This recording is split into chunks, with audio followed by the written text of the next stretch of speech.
uma coisa, como é que você faz o planejamento das suas atividades? Como é que você trabalha? O que você leva em conta na hora de planejar a sua aula? Bom, esse é o assunto do nosso programa de hoje. Nós vamos examinar todos os detalhes do planejamento.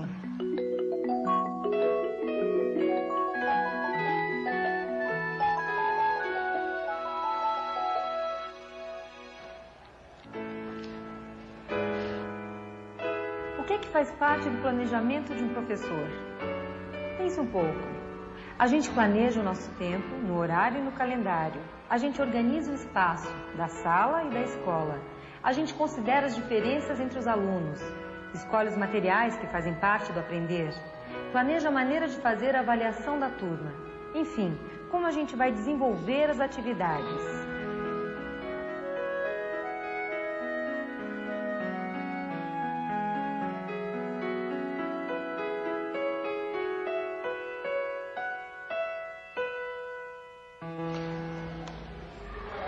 Bom, como você deve estar percebendo, a gente já analisou todos esses temas nesta série. Mas como você também já deve estar notando, todos eles aparecem de novo quando o assunto é planejamento de aula.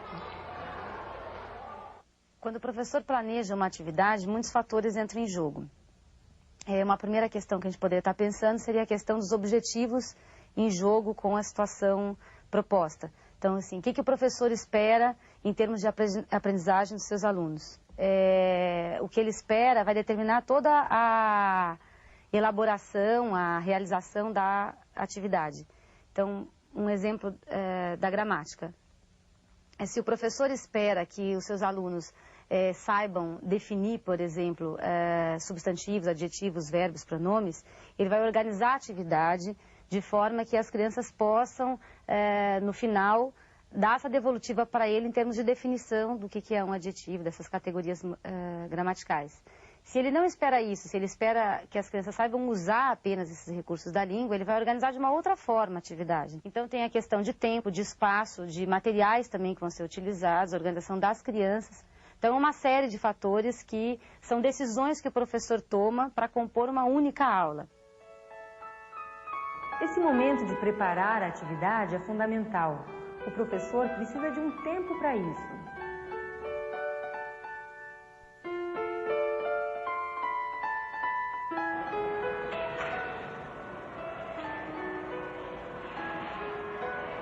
Agora, o professor também precisa se perguntar em algum momento o que é que meus alunos já sabem sobre o conteúdo e como é que esse conhecimento que ele já tem pode orientar o meu planejamento. As crianças, diante de qualquer assunto, assuntos que são aqueles tradicionalmente ensinados pela escola, ou que não são, que são outras coisas já existentes no mundo, fora da escola, elas têm uma série de ideias, elas têm o que a gente chama de conhecimentos prévios. Então, elas não são como folhas em branco, sobre a qual folha em branco a gente tem que escrever todos os assuntos e que elas só seriam repetidores daquilo que a gente as ensina, o que a gente escreve nessa folha em branco, que seria a criança. Mas é preciso que os educadores aprendam a olhar para a criança e interpretar as relações que elas fazem sobre as informações que elas já têm e outras que elas venham a ter por intermédio daquele trabalho na escola.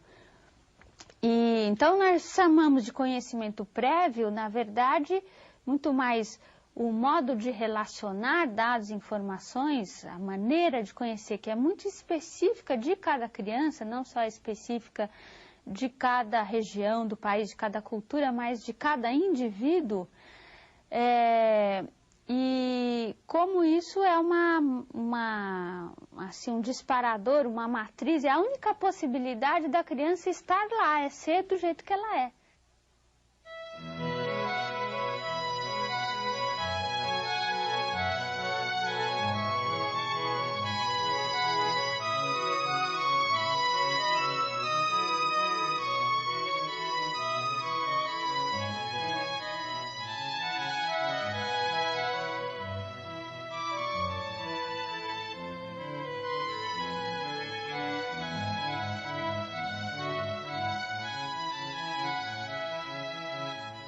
professor está pensando a sua sala de aula, ele tem sempre que estar pensando que essa aula que ele está dando, e esse planejamento que ele está fazendo, expressa uma concepção de educação que é maior, que ultrapassa ali os muros da sala de aula dele, os paredes da sala de aula, os muros da escola, poderíamos falar. Então, a hora que o professor está planejando, está embutido ali uma ideia de aluno, como é esse sujeito que aprende, uma ideia sobre o conteúdo, como é a visão que esse professor tem sobre o conteúdo e qual é a visão que esse professor tem sobre o que é ensinar, qual é o papel do professor.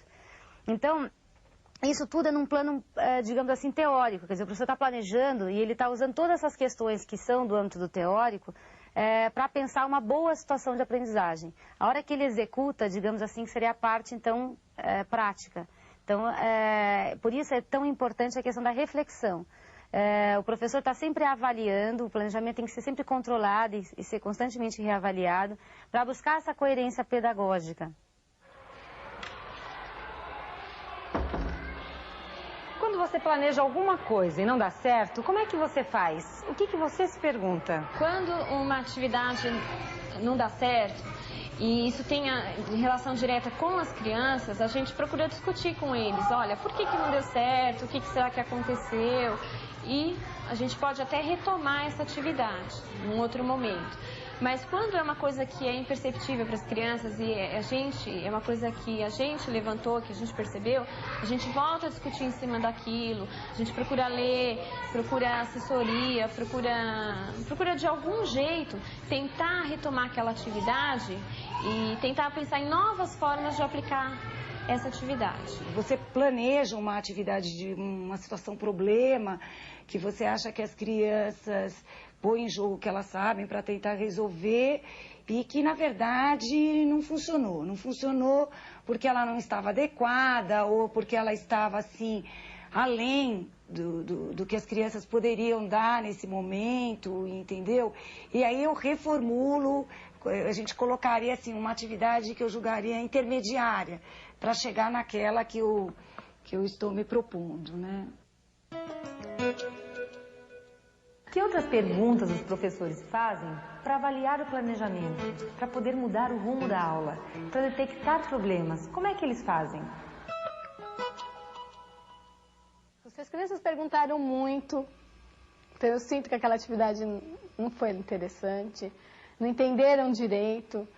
E o que eu faço é estar revendo o meu papel quanto professor. Porque o erro acontece, a gente não acerta sempre. E o professor é passível também de erro. Então, quando eu sinto que essa atividade não deu certo, eu retomo, penso como está fazendo, está trabalhando esse conteúdo de uma outra forma, de uma forma mais significativa, de uma forma mais interessante para as crianças. Essa semana mesmo aconteceu de a gente ter feito uma atividade em sala de aula e não ter dado certo, que era o lançamento do projeto de história, em que nós estaríamos levantando um índice, juntamente com as crianças, do que elas gostariam de estar sabendo sobre o assunto do nosso projeto, e o índice não saiu legal. Então a gente procurou, né, juntamente com outra professora, a gente procurou estar replanejando isso. Então fizemos uma segunda intervenção, e essa segunda intervenção deu um melhor resultado do que o primeiro. Às vezes foi o enunciado que não estava claro, às vezes o nível cognitivo das crianças não alcançaram aquela atividade. Se for uma coisa que eu sei que tem como retomar, eu retomo com as crianças. Se eu vejo que naquele momento não é possível, eu espero se precisar, numa nova oportunidade, ela é retomada. Tem vários fatores que a gente precisa levar em conta. Quer dizer, como a gente encaminhou essa atividade, né? Como foi preparada ali a consigna, quer dizer, o que está pedindo a atividade, estava claro ou não estava claro. Muitas vezes a atividade não dá certo, não é porque a criança não está entendendo, é porque a atividade ela é complexa, porque a gente às vezes acaba complicando. Assim, como você encaminha, eu acho que é muito importante. E aí, assim, se não deu certo com quantos, né? Com a maioria, com alguns. Qual é o tipo da atividade, né? Eu acho que aí você vai ter que avaliar um pouco individualmente também, né? Por que com aquela criança ou com aquele determinado número de crianças deu, com outro não deu. Acho que são várias coisas para estar reconsiderando, né? E eu acho que é importante retomar. Assim que percebo que não está dando certo, paro. Nunca levo adiante para que o erro continue. E a partir daí eu vou refletir, vou procurar todos os pontos que podem ser reformulados, vou tentar fazer um relatório dizendo por que esses pontos não deram certo e modificar, redimensionar a atividade. Na verdade, quando o professor tem todo esse esforço de estar pensando previamente sobre as suas intenções com a atividade que ele quer propor para os alunos e esse esforço de fazer e de avaliar, ele na verdade está buscando uma aprendizagem de maior qualidade com seus alunos, que eles aprendam conteúdos relevantes, que tenham utilidade fora da escola, de uma forma que seja significativa, que tenha vínculo com o que eles já sabem. Enfim, o que o professor busca e todo esse esforço, ele só tem sentido se a gente está pensando em melhorar a qualidade do processo de ensino-aprendizagem.